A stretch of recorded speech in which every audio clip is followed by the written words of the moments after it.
When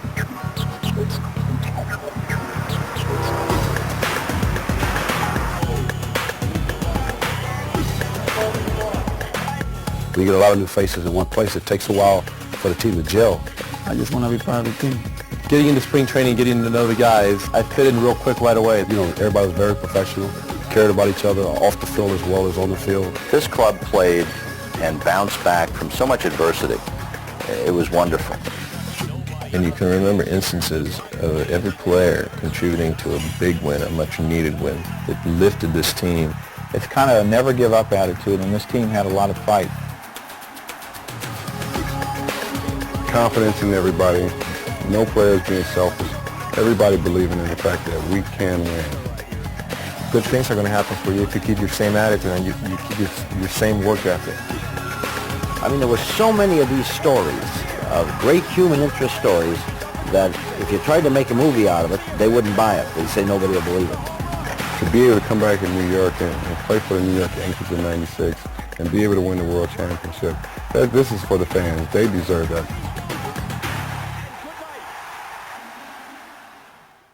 You don't have to be a baseball aficionado to know about this place, Yankee Stadium in the Bronx, New York. There are many physical things that tell you all about the once-in-a-lifetime moments that have taken place here, but beyond the left center field wall, here in Monument Park, are the faces of the players and managers that have helped make this the most storied sports building on the face of the earth. The only recent era befitting all this team history were the 70s, when the Yankees went to 3 straight World Series, winning back-to-back World Championships in 1977 and 78. Back to the Fall Classic they went, only to lose in 1981, and that's when the Don Mattingly era began. The beloved captain of the Yankees never saw the postseason until his final year, in spite of being on some very, very good, talented Yankee teams. By 1990, the Yankees were in a complete state of decline, losing 95 games, and that's when the franchise turned to general manager Gene Michael and manager Buck Showalter, asking them to turn things around. And they did. They reinstilled pride in the Yankee pinstripes and that spirit of winning, and by 1994, they had the Yankees good enough to win it all. That year, however, the players' strike killed every dream. And by 1995, after resuming the mission, the Yankees won the first ever American League wild card on the season's last day. And they led the Seattle Mariners 2-0 after winning dramatically here in the Bronx, only to lose 3 straight games in the dreaded Kingdome. Apparently, in 1995, fate was not something that was on the Yankees' side.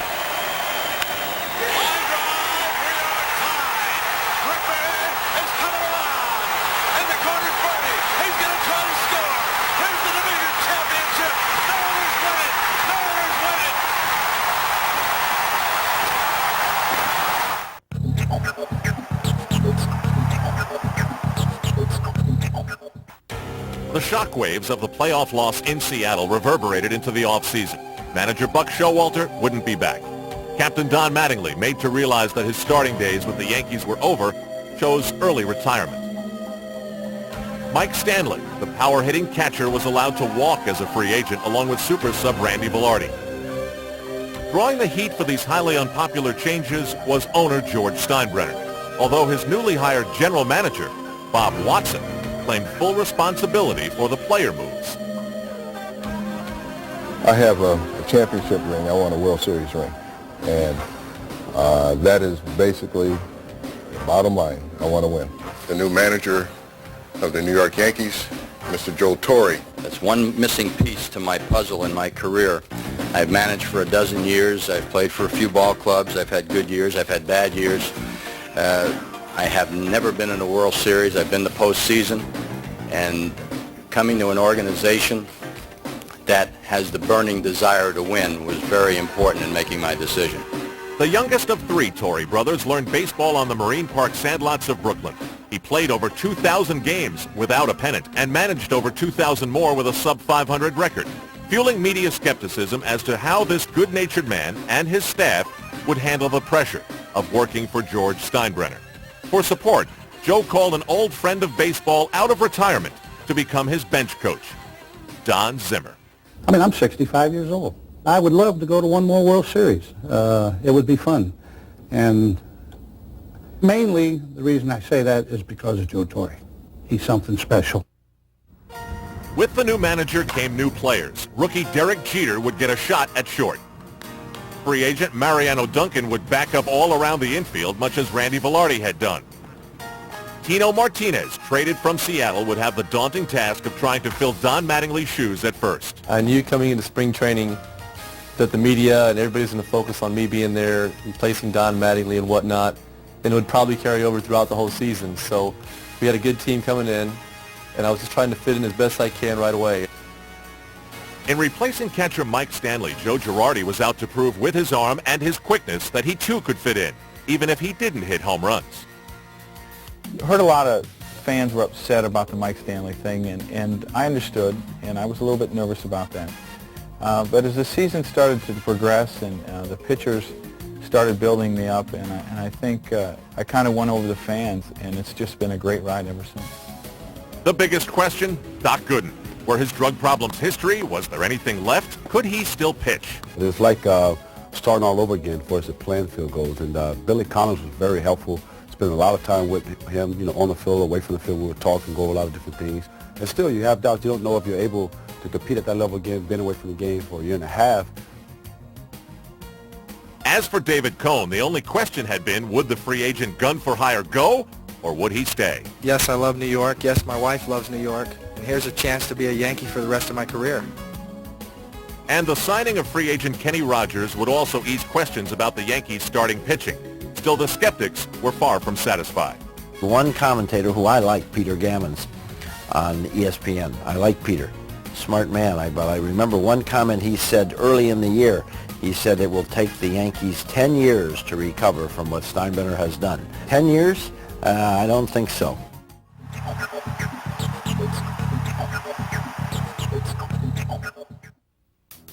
The first question of spring training, how would the veteran Yankee players adjust to a manager whose entire career had been spent in the National League? I'm looking forward to playing for Joe Torre. I think for the first time in his career, it's kind of poetic justice that he's got a legitimate chance to win. And Nobody knows who's the right man or the wrong man, but I've always been impressed with Joe Torre. I've always liked him as a person and as a baseball person. He's a native New Yorker. He has the one quality that all native New Yorkers, I appreciate in all of them, is mental toughness. I don't care if you're driving a cab, if you're a cop, or if you're the richest guy in New York. You've got to be mentally tough, and that's a great quality for people to have. Depth is also a great quality for a manager to have. With veterans like Tim Raines and Mariano Duncan now aboard, the Yankees had increased depth and mental toughness. But what about their 21-year-old rookie, Derek Jeter? Was he really tough enough to become the everyday shortstop? Every year I look for Derek Jeter to stumble a little, and he doesn't stumble. He just seems to dominate. He dominated rookie, dominated A, moved up to Double A. Well, we'll try him there. It's a little quick move. We force-fed him. He dominated there. Then we force-fed him to Columbus, and he dominated there. He could be one of those special ones. 1995 had many people believing that Bernie Williams had finally become one of those special ones. Good as he was, the best seemed yet to come. Everybody recognizes that Bernie Williams is a great player. He feels that, and I think he's going to get off to a very fine start. I think we've seen just the beginnings of the kind of player that he can be. I expect him to be a much better player this year and an even better player in 1997. But pitching? Doc Gooden hadn't pitched at all for nearly 2 years. Melito Perez had missed most of 95, as had Jimmy Key with rotator cuff surgery. Kenny Rogers was presumably healthy, but Scott Kamenicki was coming off elbow surgery. We got a lot of question marks on this team, and they will be answered for us. And it could be, we all could be very happy or very sad. Certainly baseball fans of the Tampa Bay area were happy to see the Yankees launch spring training in the brand new Legends Field. Named for all those Yankee legends that had made the men in pinstripes the most legendary pro sports team of the century. Living Yankee legends lined up in front of home plate for the new park's inaugural, with the first pitch thrown by their most recent Hall of Fame inductee, Phil Rizzuto. Holy cow, a strike. The Yanks were ready to play ball.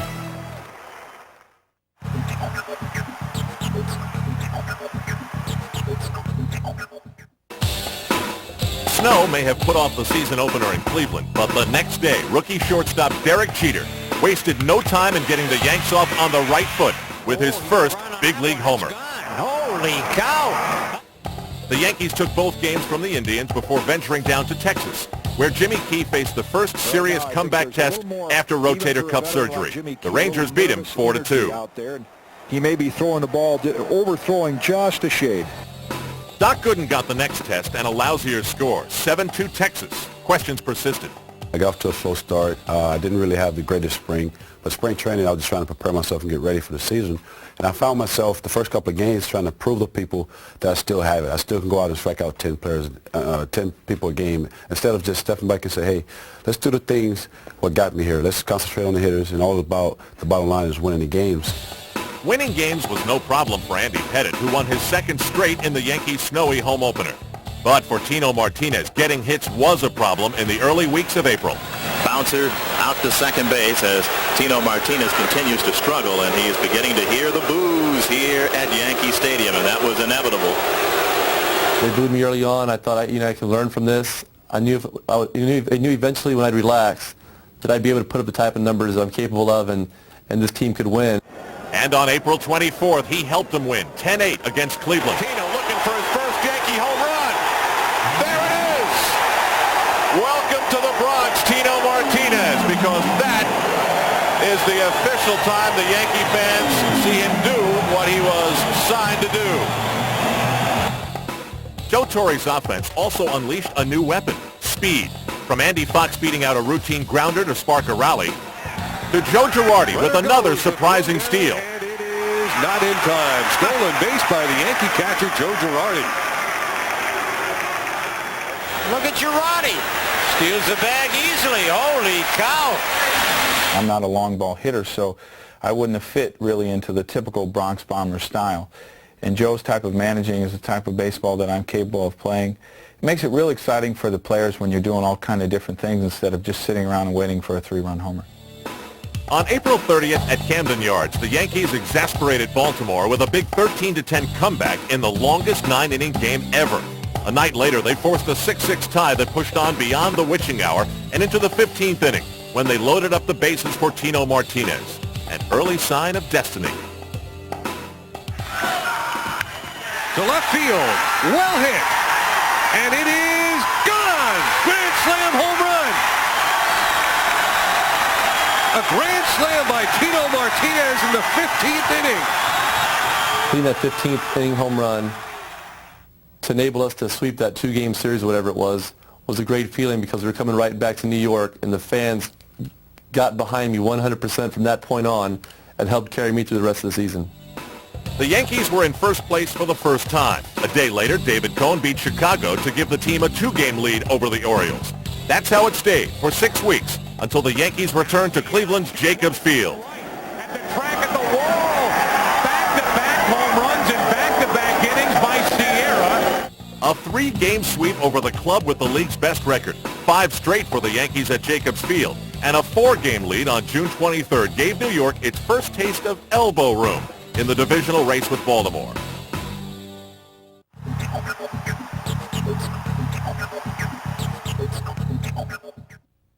While Yankee starters showed their vulnerabilities throughout the season, reliever Mariano Rivera from the first week on seemed virtually invulnerable to pressure, fatigue, and with opponents hitting a mere 189 against him, invulnerable to opposition lumber. When I go there, I just feel like they don't gonna hit it. No, Mariano, they really didn't know how to hit it. 130 strikeouts, the most by any Yankee reliever ever, and streaks of 26 consecutive scoreless innings, and most amazing, 15 consecutive hitless innings between April 19th and May 5th. Numbers unheard of for a middle reliever. Just some of the streaks that he ran off this year were, I've never seen a middle relief or a setup man do what he has done. Time and again, the mild-mannered Panamanian protected slim leads in the 6th, 7th, and 8th innings without seeming to break a sweat. If you're healthy and you're confident and you mentally prepared for the game, you're going to have a lot of success. With Rivera, the Yankees were virtually guaranteed success when leading late in the game. He became known as Joe Torre's secret weapon, while Torre called him his indispensable pitcher. Other managers used other words. This Rivera guy, we don't want to face him anymore. He should be in a higher league. He needs to go to a higher league somewhere. I don't know where that league is, but we can't hit him. We should ban him from baseball. Should be banned from baseball. It's illegal. Well, if Mariano's explosive high 90s fastball wasn't illegal, it certainly was lethal to most hitters. In his 107 2/3 innings pitched in the regular season, they managed only 73 hits, 34 walks, and untold broken bats. That broke the bat, and Rivera makes the catch to end the game. What a play by Mariano Rivera! Of course, John Wetland was the other half of the Yankees' 1-2 bullpen power punch. But the closer saw himself as only a part of a total team effort by the Yankee bullpen. Struck him out. John Wetland coming with a slider, striking out Reveille to end the game, to save the game. The bullpen is a place of immediacy. It's you do it now, you know, and you're on call. And you go in and maybe you're going to do it just one hitter, but you better get it done. That's your job. Just by everybody understanding that from an attitude standpoint is what made the bullpen what it was this year. I've never been associated with a better group of guys that had the same focus and the same drive in the same direction. We all did it together. Wetland pitched roughly half the innings of Rivera, but also had better than one strikeout per inning. His 43 saves and 47 chances led the league and contributed largely to the fact that the Yankees lost only one game all season when leading after 8 innings. It's a real great feeling as a catcher when you know if you can get through 6 innings, you know, you can shorten the game, that you have an unbelievable chance of winning the game. Mo and John were tremendous all year. We're a unit down there, and that's something that I definitely stress. No one guy is better than the other. We feed off each other's success. And the Yankees owed their success as much to Wetland, Rivera, Jeff Nelson, and the rest of the Yankee bullpen as anyone in 1996.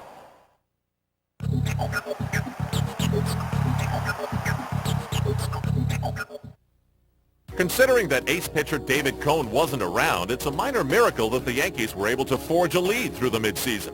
Cone had been sailing along with a 3-1 record until a circulatory problem in his finger caused him to miss one start before his victory over Chicago on May 2nd. Raging into foul territory. Wade Boggs makes the catch, and the New York Yankees defeat the Chicago White Sox 5-1 in a root-going performance by David Cone.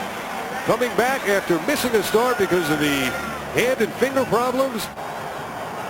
But medical tests revealed more than hand and finger problems. Cone was suffering from a life-threatening aneurysm in his right shoulder and would need immediate surgery. David Cone underwent successful surgery at Columbia Presbyterian Medical Center this morning. The aneurysm was removed and replaced with a vein graft from the left leg.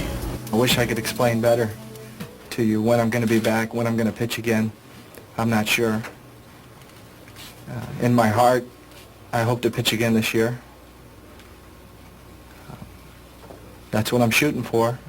Just as Cone could only hope for recovery, his former Mets teammate Dwight Gooden was starting to experience it. After a wretched start, Doc found a cure with a short windup that netted 3 good starts. Before the Mariners, those cursed anti-Yankees from Seattle arrived in the Bronx on the fateful eve of May 14th. There, Doc turned magician with sleight-of-hand assists from his mates.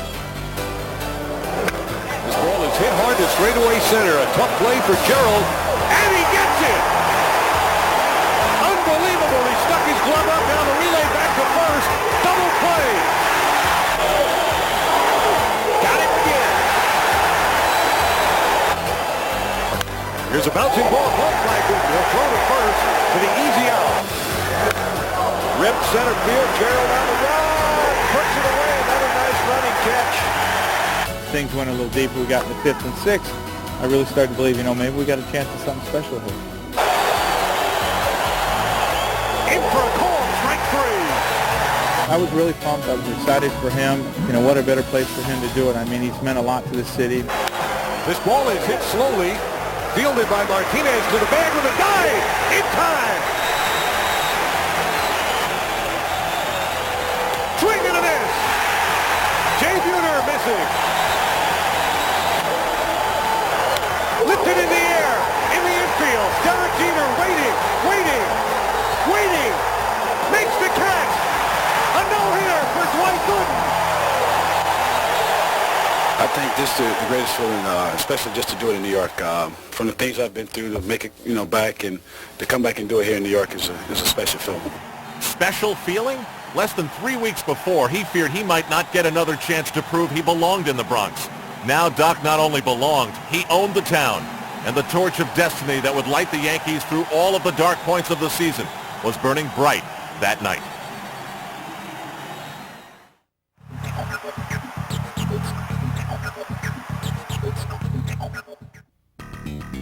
At the All-Star break, the Yankees found themselves leading Baltimore by 6 games.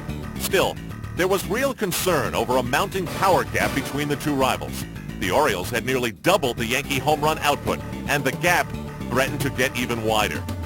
New York went on a power hunt, far away, to St. Paul in the Independent Northern League, where Darryl Strawberry was taking one last shot at a big league comeback with some convincing numbers, a .435 batting average, and 18 home runs in only 29 games. Over the 400-foot side. Listen to this crowd. There were a lot of teams that were really interested and believed that I could help them coming down to the point of second half of the season. They're going to be in a pennant race, and here there's a guy that has been in the majors, has major league experience, and knows what it's all about. There's a possibility he could help our ball club.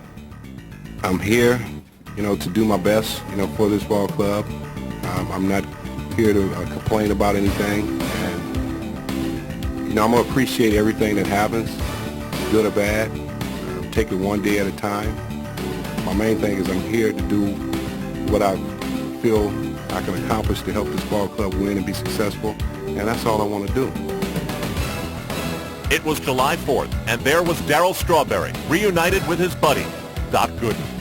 I mean, that was a tremendous feeling. I couldn't believe that, because I remember being in Minnesota. Matter of fact, because at the time I got 2 out of rotation, and it was talk about bringing Darryl in because he was playing out in Minneapolis, and talk had kind of died down, and then I thought it won't happen. And then here we are right before the All-Star break, found that we were signing Darryl Strawberry. The Yankees went back to Baltimore after the break, and Strawberry wasted no time in helping them knock the O's 3 games further back in the race. He gets into this one way back in right center field, and this one is gone. A 2-run homer by Darryl Strawberry. Darryl hits another one. Oh, is this one high and deep toward Utah Street in the last row. It was a good feeling. It was just good to be able to get back and be with the guys and be accepted by the guys. Coming back the second half and to Baltimore with the ball club and getting off to a good start and the team getting off to a good start. We had really put something together there where everybody believed in each other, and that was a real good feeling. With the O's now 10 games back, Strawberry became an object of talk and even affection in the Bronx. He'd already had one trial with the Yankees the year before. This time he was only looking to find his proper role. Amazing. I mean, this was a guy that literally had to battle his way into the lineup. And certainly it was a key part of our winning. Payoff pitch. Right field and well hit. Damon at the wall. Goodbye. That home run on July 28th beat Kansas City in the bottom of the ninth. The lead over Baltimore was 12 games, the largest it would ever be. New York, when they see you overcome your problems, and you don't have to talk about, look at me, I'm saying, when they see how you carry yourself and how you can, the ways of living and the way you approach your business, they could tell right off the bat because they have that type of knowledge and they respect that. On August 6th, Strawberry showed the fans shades of Reggie Jackson with 3 straight dingers and 5 in 2 ball games. Holy cow! A part of me was out there with Darryl. Every at bat Darryl took, I felt I was a part of it because I could relate to the things he had been through.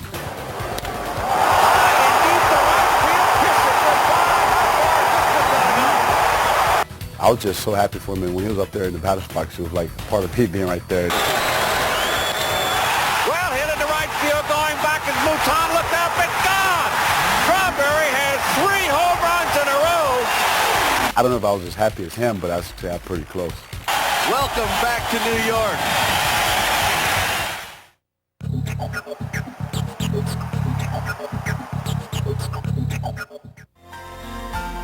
New Yorkers are always sure to pay tribute. And they did on Mickey Mantle Day, when Mickey's close friend and teammate Whitey Ford unveiled the monument that would join Ruth, Gehrig, and Miller Huggins at the stadium. I wanted to be Mickey Mantle. When I was 9 years old, I limped for no reason. When I was bar mitzvahed, I spoke with an Oklahoman drawl. Today I am a man. Mel Allen will always be the voice of the Yankees. He patented many phrases like, "How about that?" to "going, going, gone." After his passing, the Yankees wore black armbands for the rest of the year.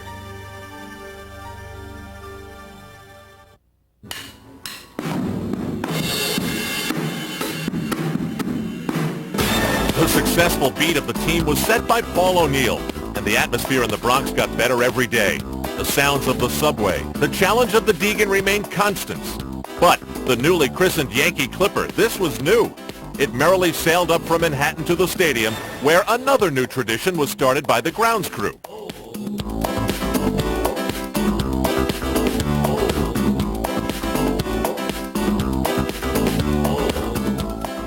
And Mariano Duncan had created a team slogan. We play today, and we win today. That's it. That's it. That's right.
The '96 season saw many great chapters unfold, like the blossoming of Bernie Williams, who hit for power, ran the bases with speed and verve, and played center field like a classic virtuoso.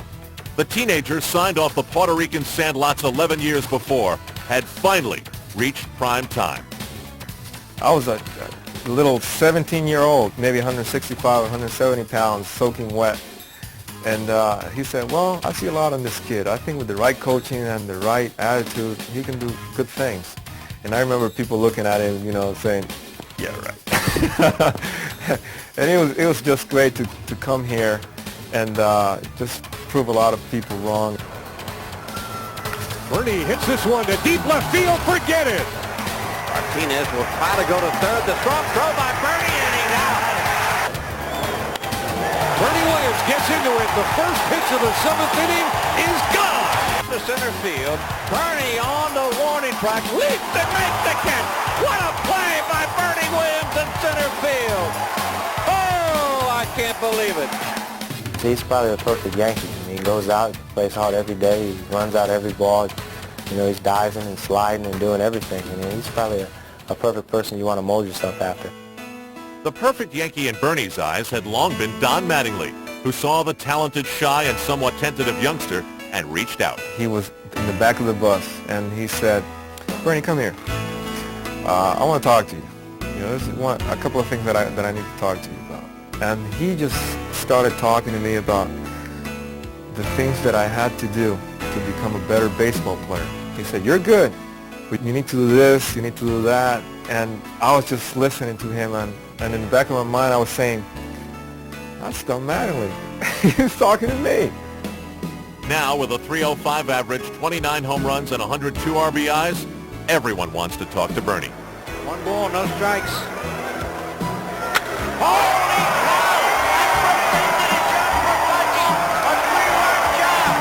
Up to this point, you really never see Bernie Williams go out and really blossom on the offensive side of the game. And I think this year, Bernie Williams showed the people that he can really play the game. I mean, he was always been able to run, always been able to play defense.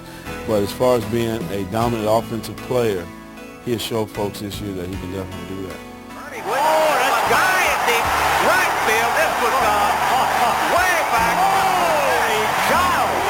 Woo! Mercy! Did you see where that went? I can't believe. Bernie stayed strong even as his 5-year-old son underwent surgery back in Puerto Rico because of an inner ear infection. I remember taking the bus from the stadium to the hotel and just realizing the possibility that he was not going to be here. Just it was tearing my heart apart. It was just great at the same time to go to Puerto Rico and showed up at the room when he was and watch him just jumping around up and down and being very happy because he has seen me. And my happiness was indescribable. And it was just a great feeling.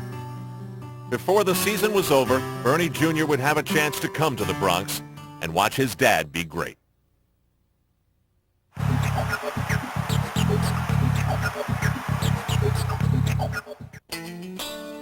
Not much seemed to bother Andy Pettitte in 1996. Not the snow that fell on the Yankee opener. Despite his Texas upbringing, he won that one.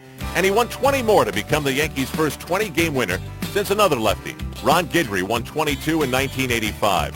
Not bad for a 24-year-old sophomore. Try to keep it all in perspective, of course, because I know that just as easy as you can win 10 games very fast, I could lose 10. And just trying to go out there and just trying to keep the game close to give me a chance to win and to give the team a chance to win. And the team's been scoring a lot of runs for me, and they've been playing great defense, and the bullpen's been doing a great job, and you're going to get a lot of wins like that. Out for Seattle. And a bouncing ball to Jeter, and this should do it. A complete game victory for Andy Pettitte. He goes the distance, and he stops the Yankee losing streak. I think, this game is all confidence, and it's all mental, and I think you've got to get to the point where you feel comfortable going out there and you feel like you belong. And I do feel like now that I belong in the major leagues, and I feel like I can pitch up here. Most importantly, Pettitte was a stopper, going 13-3 after a Yankee loss. He really pitches carefully with men on, and the numbers show that. League hitting just .226 against him with men in scoring position. Got him. One of his best pitches of the inning. That's been one of my strengths, even in the minor leagues, is my ability with runners in scoring position to make a big pitch when I need to. I feel like I really haven't had great stuff this year, but when I've needed a big pick. Leverage moves inside. The pickoff move, and Thomas is picked off. The throw to second is in time. A big pitch or a big play. Right back to Pettitte again. This time, Jeter, the return is in time, and the Yankees turn the double play. I've been able to come up with it this year. All year long, Pettitte was able to come up with it, demonstrating poise and mental toughness well beyond his years, all while still learning on the job. I still feel like I got a lot to learn and a lot to learn about this league. And as long as we've got veteran guys on this team like Jimmy and David Cohn and Gooden and Kenny Rogers, I'll look to them guys as long as they're around. And for me, they'll be the backbone of the staff. And I'll consider myself just going out there and just feeling lucky to get the ball every fifth day and just try to do my job. They're on their feet at Yankee Stadium with a 1-ball, 2-strike count and 2 outs in the ninth. Striking out to end the game. Andy Pettitte with a strikeout. The Yankees expected a lot from their veterans in 1996, but as destiny would have it, they got the most from one of their kids, Andy Pettitte.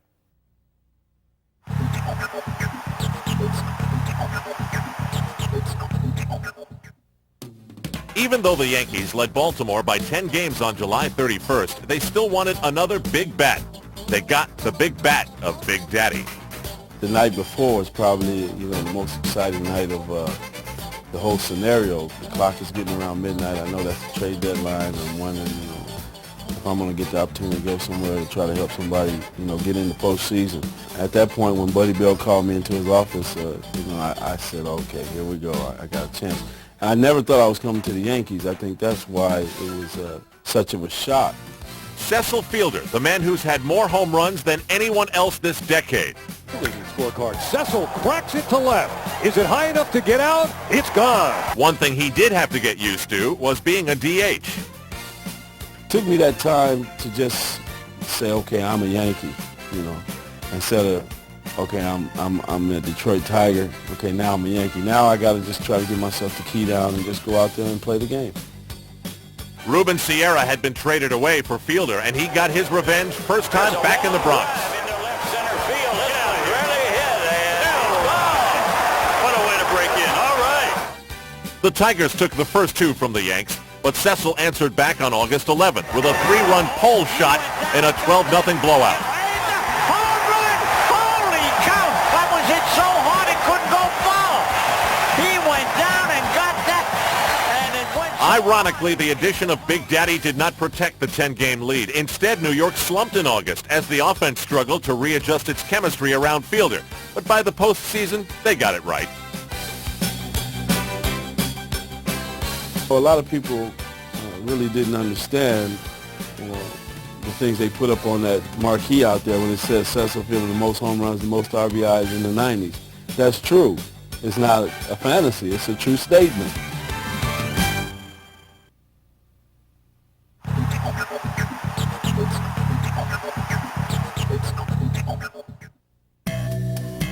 The Seattle Kingdome was the Yankees' first stop on a 10-game road trip beginning August 26th.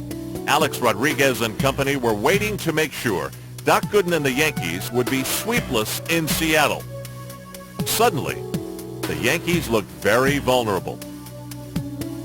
You know, I go home a lot of nights and just, talk to the wife and, tell her, hey, something's not happening. We're not playing like, the Yankees can play. Getting swept in Seattle at the start of a crucial road trip pushed Yankee frustrations over the edge. When you go through a slump like that, I think that's where you find the real significance of being a close group of guys and all pulling for each other. And you find out how important your manager is to your club. And Joe, during the whole time, never panicked. This club played and bounced back from so much adversity. He was always like, we're going to get him today, we're going to get him today. Guys, hey, man, we've come this far. We're going to win it. Let's just figure out a way to do it. Let's just work hard. Meanwhile, David Cone was doing everything to get back. And on September 2nd, a big moment for the team, a big moment for him. Everyone held their breath. Ballpark, etc. Swing and a miss, strike three. David Cone is certainly back. Sparked by Coney's gutsy return, the Yankees bounced out of their funk. After watching their lead over the Orioles shrink to 2.5 games, the Yankees held a closed-door meeting to get back to the basics. We play today, we win today. A ball club like a ball club that we know that we have a good team, and I know that we have a chance to win since the beginning when I came here. And I just say to a lot of my teammates in spring training, hey, we have a chance, to go all the way. Oh! Deep to right field. This is going to lead Kyle. Holy cow! We had just an attitude that we really didn't care who the hero was. But at the same time, everybody felt the responsibility to do their job, when they were called upon it.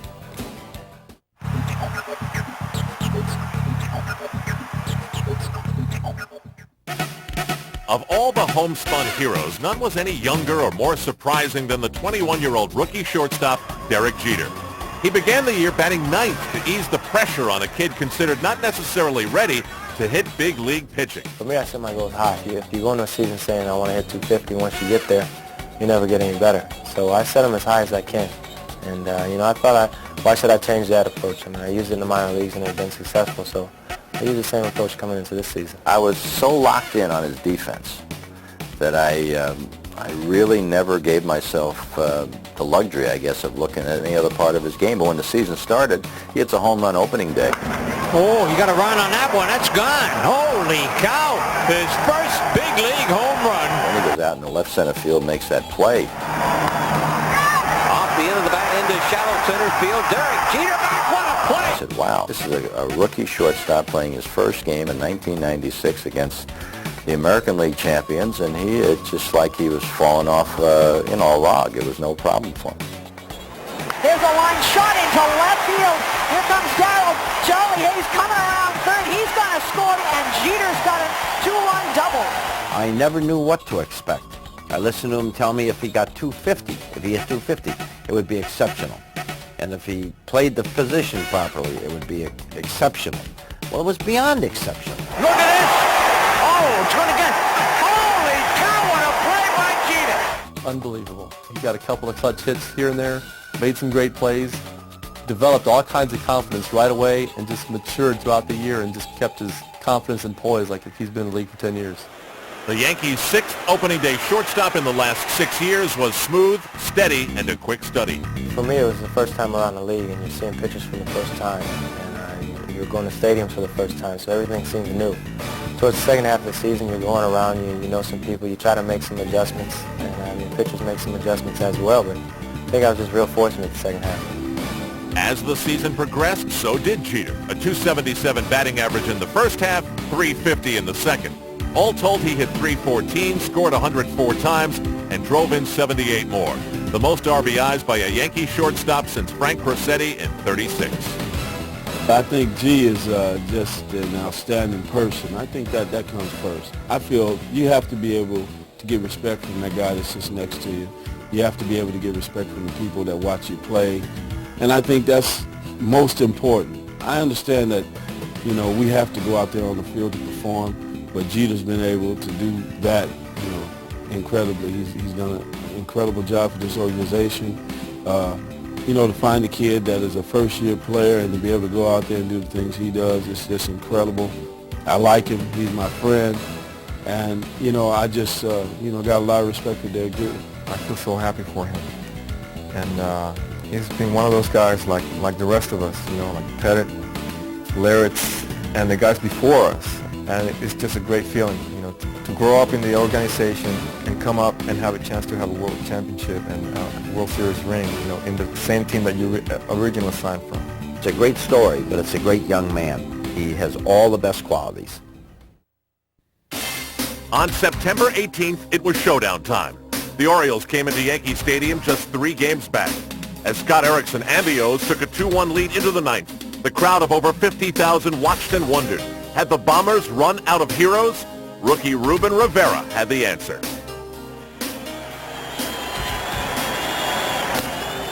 Line to Alomar, base hit. Over his head, Jeter scores, and the Yankees win.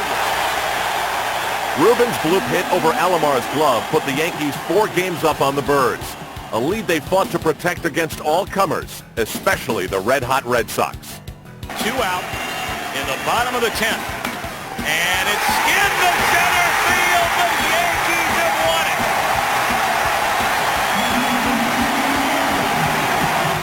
it. They just kept coming and doing what they had to, scraping and clawing. I mean, literally, inning by inning, batter by batter, pitch by pitch.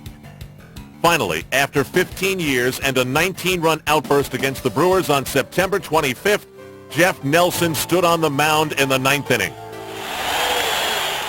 In the air to center field, Bernie Williams can't down under it. Makes the catch, and the New York Yankees are the 1996 American League Eastern Division champions. When we went, we were 12 games ahead, and then we went down to 2.5.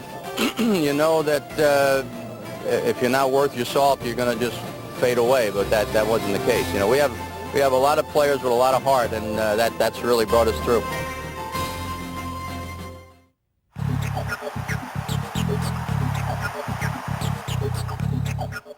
It was October. The Yankees were back in the postseason, but their division series opponents featured a one-man wrecking crew on a mission to demolish the Bronx Bombers. Rodriguez at second, Greer at first. And a long drive to left, into the corner and into the seats. Well, George Steinbrenner better check the deed, because these days it's Juan Gonzalez who owns the New York Yankees. After the 6-2 win, the Rangers needed just 2 more. 2 more homers by Gonzalez put Texas up 4-1 in Game 2, but the Yankees scratched back to tie it into extra innings. Runners at first and second, nobody out. Hayes squares to bunt, lays it down third base side. He gets the job done in the ball down the line. Jeter scores, Yankees win. The '96 Yankees had lost 5 of 6 in Arlington, In Game 3, they trailed again in the 9th inning. But in October, the script had changed. Swung on and line to left center field. It is a base hit. Rounding third is Range. He'll score. Tino goes to third. It's a 2-out base hit to left center by Mariano Duncan. And the Yankees have taken a 3-2 lead. Game 4 found New York in a deeper hole, 4-0. No problem, said Bernie, and the Yankees said adios to Texas. Oh, there it goes to left field. Back. Gone! Second home run of the game for Bernie Williams. Going down there, it was just a different series. Coming from behind, in several games, and keep putting the pressure on them. I think it really surprised them. The fact that we had this attitude that never give up and keep going hard, especially on tough situations, having the game on the line, people just came through. It'll be a 1-2. Wetland deals. He struck him out swinging. Yankees win. Yankees win. After upsetting Cleveland, the Orioles were next. A Bronx cheer welcomed Robbie Alomar. That launched a playoff classic. A called strike 3.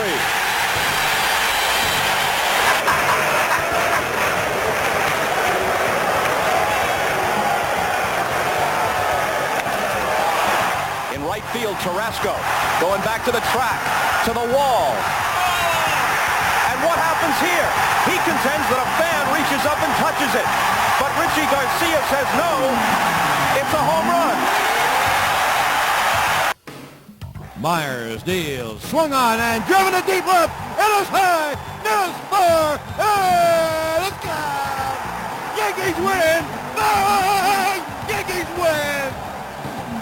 Burn, baby, burn. He's done it again.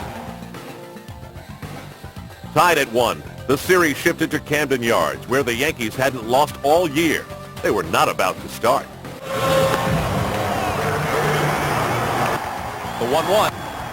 This one is hit the opposite way, and it could be trouble. It gets down. Surhoff cuts it off before it gets to the wall, and that's a huge play because Williams has to stop at third on the double by Martinez. Now the ball bounces away. Williams sprints for the plate and scores.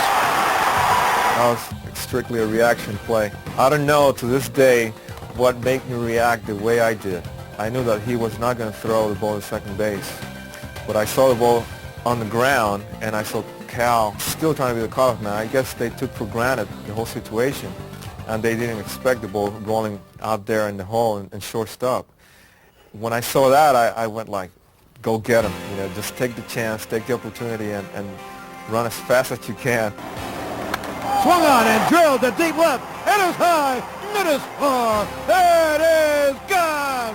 A 2-run home run for Darryl Strawberry. Postseason play, you can't take anything for granted, because if you do, you'll be going home. Here's a drive to deep left center. This ball is on its way.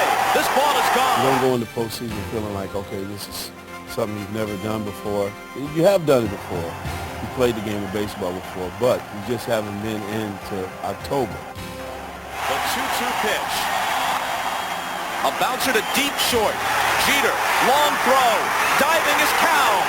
But he can't get there in time, and the Yankees win the pennant. I'm usually watching this thing on a 20-inch television set. It's nice being inside it for a change. I can't describe it. A year ago, I'm not working. To all of a sudden, a year later, be in this locker room with all these guys I love and to go to the World Series. I mean, that was the missing piece out of my career, and it's big. And to sweep them 3, I mean, it was beyond belief, and you just felt, how many more miracles are there? How many more miracles? It was time to find out as the Fall Classic returned to the Bronx after a 15-year drought. This is a dream come true. Just to get to play in Yankee Stadium and get to do it in the World Series, I mean, it just seems like the World Series and the Yankees go together. So they've been there so many times. So it's just a great thrill for me. But the so-called team of the 90s got down to business. Into left field. Well hit. Strawberry back at the wall. Another home run for Andrew Jones. Smoltz, then Maddox. Outscored 16-1, the Yankees looked dazed. Down 2-0. They headed to the home of the Tomahawk Chop. Joe Torre telling me after we lost the first one that we weren't focused and he didn't think we could win the second game here.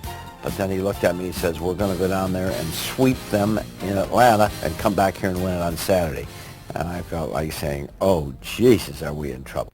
Road warriors all year, the Yankees now prayed for one more gift of road magic. Scoring that first run in the first inning over there down in Atlanta, it really made me think, hey, man, maybe they're not as unbeatable as they might seem. Up the middle of base hits. Range comes in to score, and the Yankees score first. Joe Torre and the Yankees couldn't have written a script any better than that. Bases loaded, 2 out. To the right side, it's foul. Girardi is there. Inning over. David Cohn gets through the frame as Girardi makes the catch. It's a 2-1 game. Swung on and drilled to deep right. It is high. It is far. It is gone into the right field seats. A 2-run home run for Bernie Williams. A 5-2 win. The Yankees at last had a foot in the door. But in Game 4, the Bomber turnaround looked terribly fleeting. Looking up at a 6-0 deficit, the Yankees dug deeper. They clawed back to 6-3. Then in the 8th inning, Bobby Cox sent Mark Wohlers in to face Jim Leyritz. It'll be a 2-2. Swung on and hit in the air to deep left. Jones back toward the track at the wall. It is gone! A 3-run home run. And the gritty Yankees have come all the way back. 6-0 down to tie the game at 6. Pitch. The Yankees take the lead.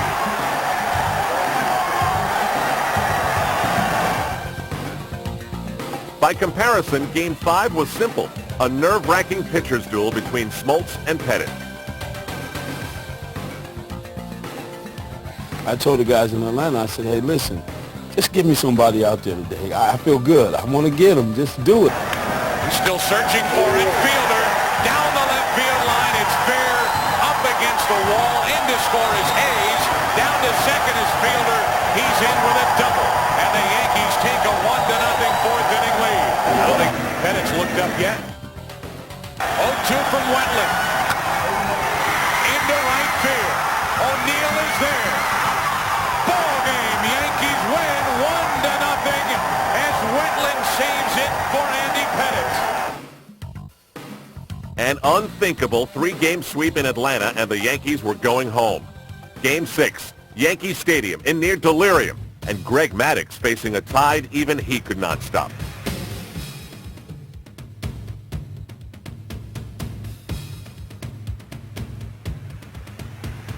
Swung on and driven to center field deep. That's going to get the run in, might be more. Grisham back, still back, hits over his head and up against the wall. O'Neill scores. Girardi round second. He'll go to third. The throw is late. He slides.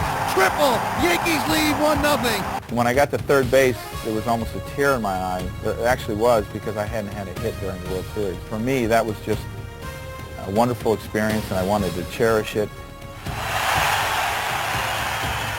And that's a base hit into left field. Girardi scores. 2-0 Yankees. Got in the dugout and still had that tear in my eye, and we were ahead 2-0, and I knew if we could get through 6, we had the Moe and Wet show, and my dreams were about ready to come true.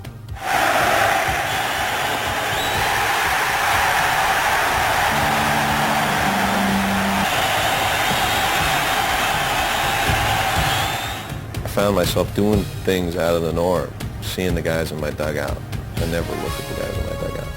I noticed them. I heard the roar of the crowd a little bit more. I noticed looks on my teammates' faces. I even saw the Atlanta bench. I never, ever look around. But there was something in me that was saying, grab this moment. Try and take in some things. Hayes waits. The Yankees are champions of baseball. It was done. Each one on the pile had contributed in some way. But to a kid from Brooklyn among them, one contribution remained to be acknowledged. I can't tell you the fans what they meant to what we were doing. We turned the city of New York into a small town, and I've been to some small towns. With the problems I've had personally this year, my one brother Rocco passing away, and Frank, you know, with the heart transplant, and the fact that I had gone 110 years without getting into a World Series, I think everybody, this World Series became human. You know, I think so much is made of how much money people make and numbers that you put up. That this World Series, it was nice, it was human, and I feel the warmth. And I think a lot of it is the fact that I was born and raised in New York. I'm the first New Yorker that ever, you know, won a World Championship with the Yankees, which all these things mean a lot to me now. While we were going through this thing, I was hoping I'd get to the World Series, but it's unbelievable with the number of people that we had and what they meant to our success this year, and for us to be able to win a World Championship in the city of New York for the fans of New York, I don't think we could ever top that. It is the beauty of Yankee Stadium that as it happened for Allie Reynolds and for Don Larson and for Whitey Ford, it happened for John Wetland, who said he was never more emotionally confused than at that moment. So totally jubilant, yet so much in pain to be at the bottom of that pile. Was this the most dramatic of the 23 Yankee World Championships? Impossible to tell. But we do know this. No Yankee team was so close to apparently losing, only to win, than this one, which is why most of us believe 1996 was the year of Pinstripe destiny. When Game 6 was over, it was a huge celebration for 57,000 fans and 25 pretty tired players. But what happened next was a celebration of an entire city.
Like this in Cincinnati, did it? We ain't got this many people in Cincinnati. It's unbelievable. This just shows what this city, what baseball means to this city. And can you believe how many people you guys have made happy? I can't. I really can't. This is an unbelievable feeling. What's the one image that sticks in your mind so far? That dude just had a python snake. It was about 10 feet long. It was alive too. I know it was alive. New York is different. Enjoy it. Telling me. Darryl, they love you, man. Well, I just think it's great. It's great to, you know, be back in New York and win another championship. And I just think everybody in the city really appreciate what the Yankees accomplished this year. This has got to be a lot bigger than then, right? Yeah, it's a lot bigger now. This is a big thrill because the Yankees hadn't won in a long time. There's a lot of Yankee fans out there. What do you think of this? It's just amazing. It's amazing. I got no words to describe this. I mean, this is one of the greatest experiences of my life. Undoubtedly. I mean,